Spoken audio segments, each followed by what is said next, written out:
Happy Friday, y'all. I hope your Friday's going good.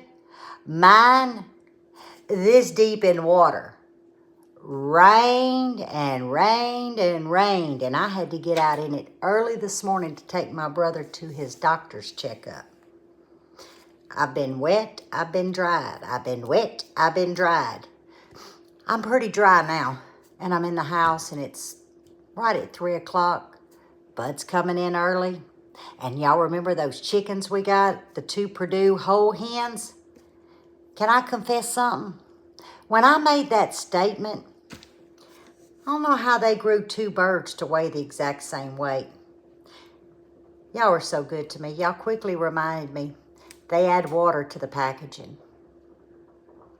Yeah, I knew that, but it didn't click. But I regress. We all learned something, or we're all reminded of something. So we're going to cook one of these birds.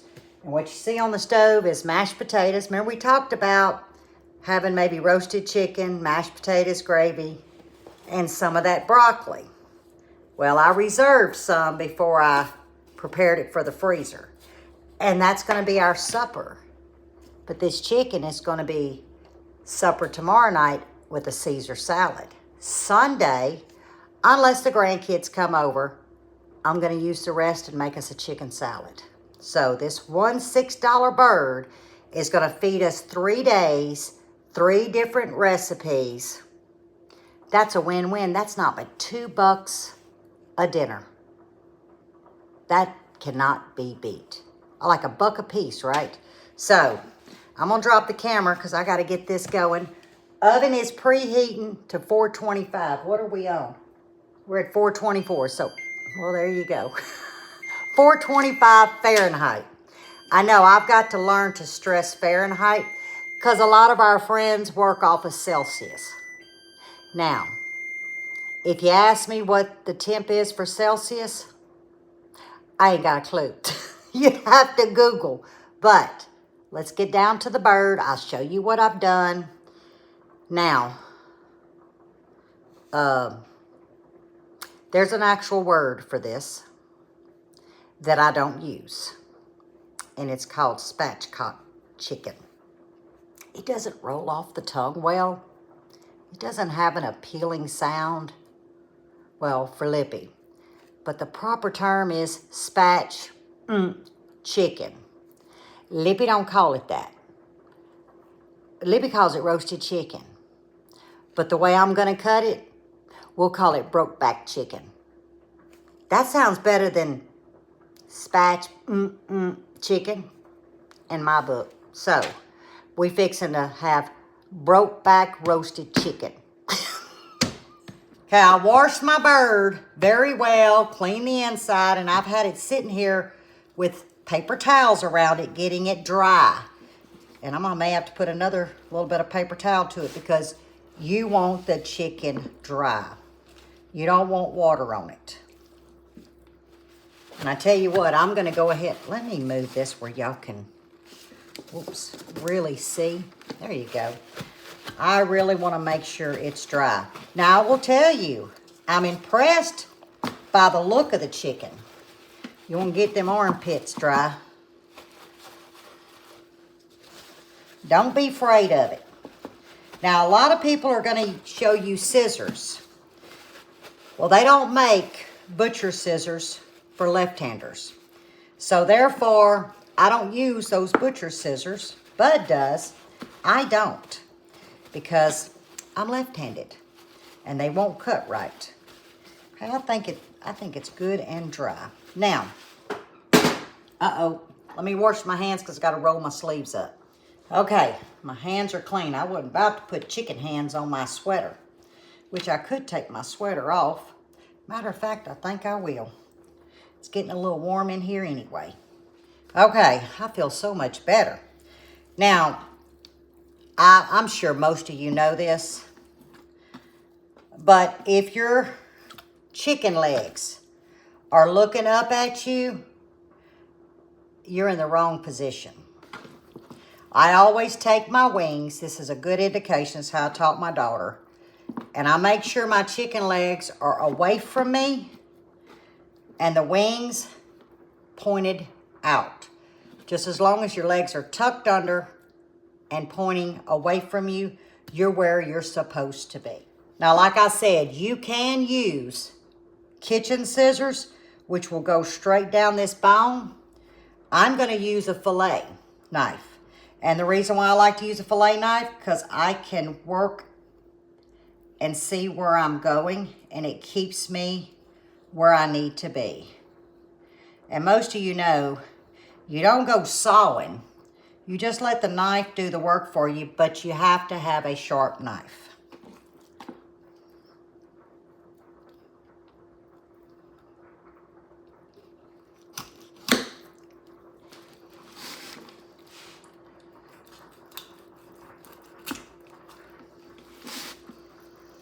One more cut and we are done.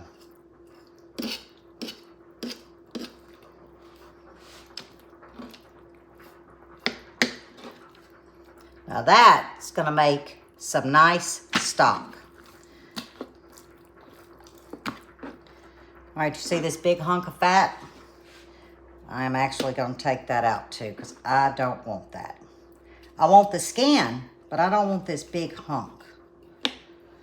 You see, basically, I'm just holding the skin and letting the knife clean it up. There we go. Can y'all see? I hope you can. Okay, now, right here, can you see where that sternum is of the chicken? Right here. What I like to do is just kind of give it a little bit of room to separate, and it doesn't take much. And then I pop it out.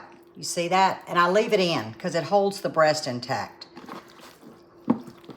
And there you have. You do not have to sit there and do this and do that like you see some people.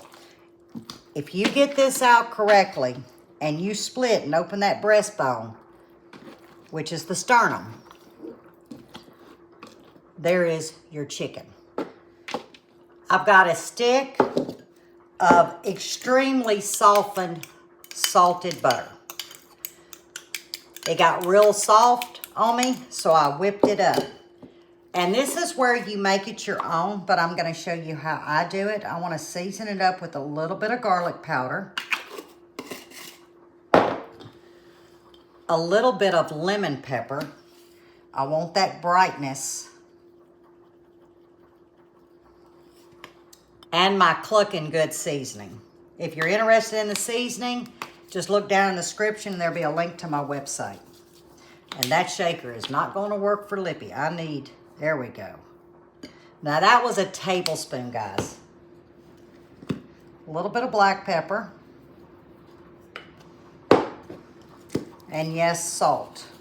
Gotta salt your food. But there again, that's to your taste. And some of my homegrown dried parsley flakes. Now this is where you could add some rosemary, some thyme, but I don't want to take away from the brightness of the lemon pepper, as well as there is brightness to the Cluckin' Good. So I want to stay true to those seasonings. Okay, let me check my potatoes, and then we'll come back to stuffing this bird. Okay, the potatoes are going to be done in about 3 minutes, so I got to hurry up. What I like to do is take my finger and I like to break the skin away from the meat without tearing the skin. And I want to get all around that breast. Let's go to this side, because what I'm doing is making pockets. Okay, I am good there. Now we're going to come over here to the leg. And all I want to do is make a little slit just so I can get up underneath that skin.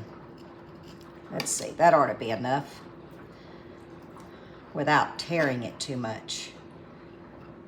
Perfect. Oh yeah, perfect. And if you take the fattiest part of the skin, or that's what I do, it doesn't make it tight, and when it's cooking, it's gonna rip here. So if you take it back here where there's a lot of flap, as I call it, There you go. See how it bends back together? And you don't risk separating that skin during the cooking time. All right, here we go. Now you can just do pats of butter if you want to. If you don't want all this mess, but I'm gonna tell you what, this makes it some good. Let's get these 2 fingers in. These 2, and you see how I use that as pulling that butter and seasoning off my fingers? Because you don't want a big rip in your thigh going to your leg.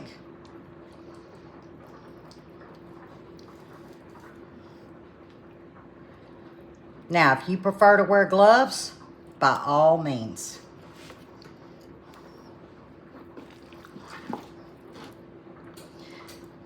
So far, I'm impressed with the bird. And I'm saying that because I'm seeing some marks on it. Oh, I missed that. Of the skin that I really, really like. You can tell a healthy bird from a not so healthy bird. Y'all knew what I was going to do. Oh, yeah. We're just going to massage it, work it around. And you noticed I have a plastic cutting board and I've got butcher paper. I'm very funny when I'm working with poultry. And I'm not too concerned with the underbelly because of how we're actually going to cook it. The main thing is this skin, as well as what we were able to put into this breast, as well as to these thighs and the legs.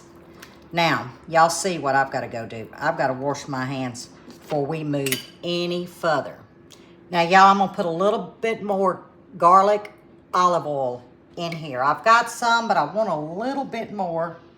Not much, because this is extremely potent. Or you can just use olive oil. Hey, bud. What up? How was your cooking chicken? Yep. How was your day? Good. You notice today's Friday and we're not doing seafood. I see that. I see that. Okay. Like some yard bird. I got a yard bird. This is just a medium sweet yellow onion. I'm leaving them just cut in half because you'll see we're going to make a gravy with that. 3 garlic cloves, no matter how you put it. And we're going to lay our bird right on top of these onions. Got to get them to stay. There we go. Oh, I forgot to roll my, there's a garlic clove. You want to tuck the onions and the garlic underneath the bird. Y'all, I got carried away washing up everything. You hear the water running. Look what I almost forgot to do. Yes. Get this clucking good on top of this bird. I looked at that thing and I said, something don't look right. Yeah, Lippy. It don't. Now we're going into a 425 degree Fahrenheit oven an hour. But temp check. Make sure you're right. And matter of fact, I'll get my temp, and when I think it's right, we'll temp check together. I'll remember to do it because I'm fixing to pull it out. That way I know to do it. And I just pulled the potatoes and drained them. So I'm fixing to whip them up. Y'all seen mashed potatoes. Okay, we're halfway in to cooking the bird. I just looked at it. About the halfway mark, about 30 minutes. Pay attention because you don't want the skin to burn. Mine's not. It's turning a good golden brown. But you got to be mindful. Kind of just keep peeking in. But right now we're going to work on our broccoli. But guys, remember when I bought this Texas brand olive oil? Oh, I tested it yesterday. I'm loving it. So we're going to use it on our broccoli. Now, because my bird is cooking on 425, that's what I like to cook my vegetables in. So I'm going to give a good douse. I want y'all to see something. Look at that beautiful color. Now, I will tell you, this is more of a salad oil, not a cooking oil, but the flavor is amazing, guys. So we're going to use it and see how it does. because I used it as a vinaigrette. I want to see how it does roasting vegetables. Now, I will add more oil, but right now I just want to give a good coating of oil so my seasoning has something to stick to. And I'm using the voodoo dust, which is like a house seasoning. I'm going to use a little bit of garlic powder.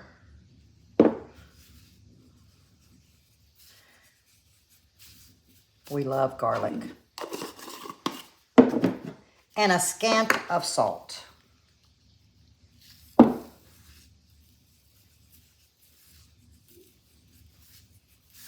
Maybe a half a teaspoon, guys. Now, using my hands, I am going to go in and see. And I can tell that I do need more oil.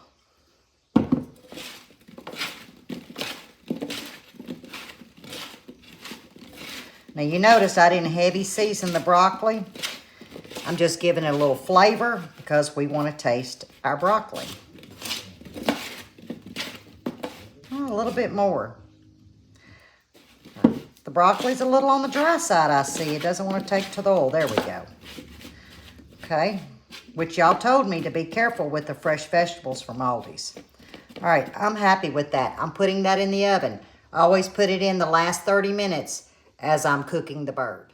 50 minutes. Normally it takes an hour to an hour and 5 minutes. Y'all, this oven, it does some cooking. All I did was have Buddy lift it out. You want your bird 165 to 175. But you see the brown that I was telling you about?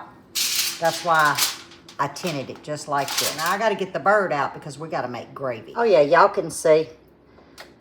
I'm going to put this on about a number 6. And I know it's going to be noisy,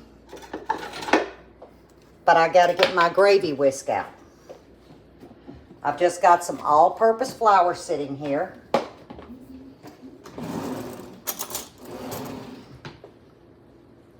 We don't need much gravy. And I am going to put about a heaping tablespoon and a half. That's all you want. And yes, I'm leaving these onions whole like this. And all we're going to do is add some water after we get this flour cooking. Look at that beautiful rich color.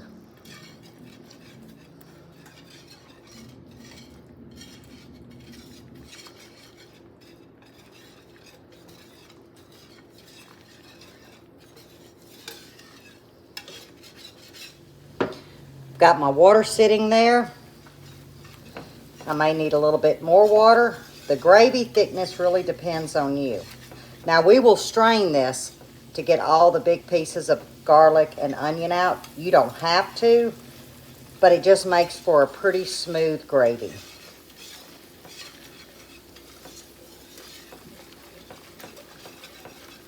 And you see why I have my stove on a number 6. The skillet was already hot. And what I'm trying to do is just lightly cook that flour and that residual fat from the chicken slow.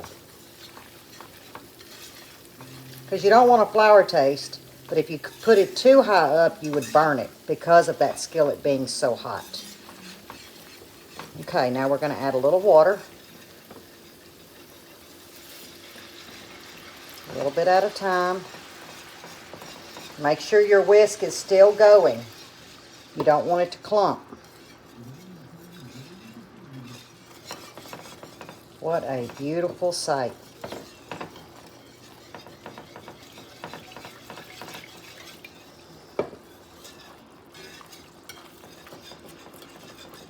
Them brown bits on the bottom of this cast iron, that's Flavor Town right there. Wait a minute, who used to say that? Because it just can't pop in my head. I'm trying to think. There used to be, somebody used to say Flavor Town. It'll come to me, hopefully. It's been a long day. Oh, yeah.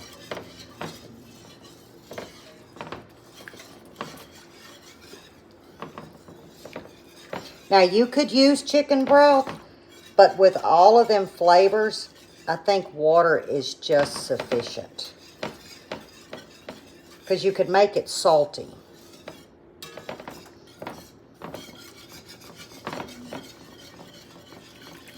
I know I'm gonna need a little bit more. We're gonna see how it thickens.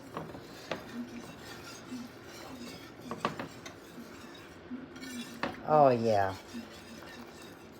it's coming together. I'm gonna add just a little bit of butter just to bring that silkiness home, guys.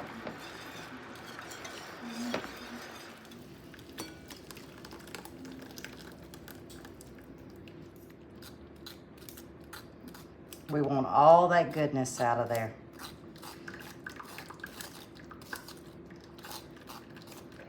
If I decide I want to take and shred this chicken, I can actually put it in this gravy, reduce it down, make a shepherd's pie. Got mashed potatoes, we'll have a little bit left over. I can make 2 small ramekins. We each have a shepherd's pie with some salad. So there's so much you can do, but right now, oh, I'm sorry. Right now we're gonna cut the chicken because I gotta serve Buddy.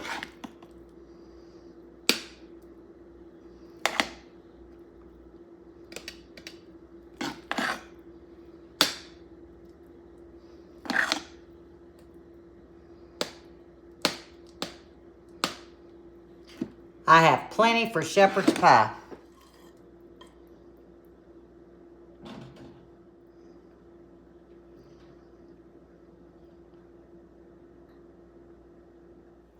It's 5:20. We eat between 5:30 and 6. I'd say we're doing really good. But if you've never roasted a chicken like this, give it a try.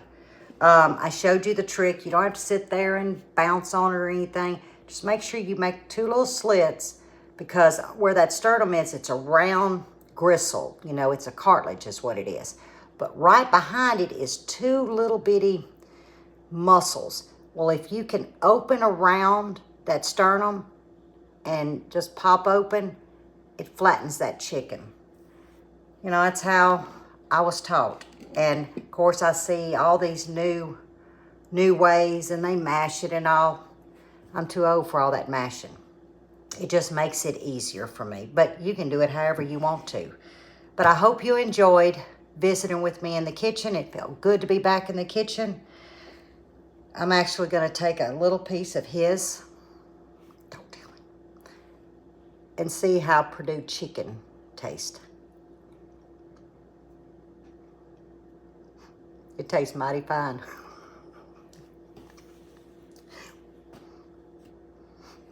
Or it's my seasoning. No, it's juicy. It's got a great give. It is not stringing.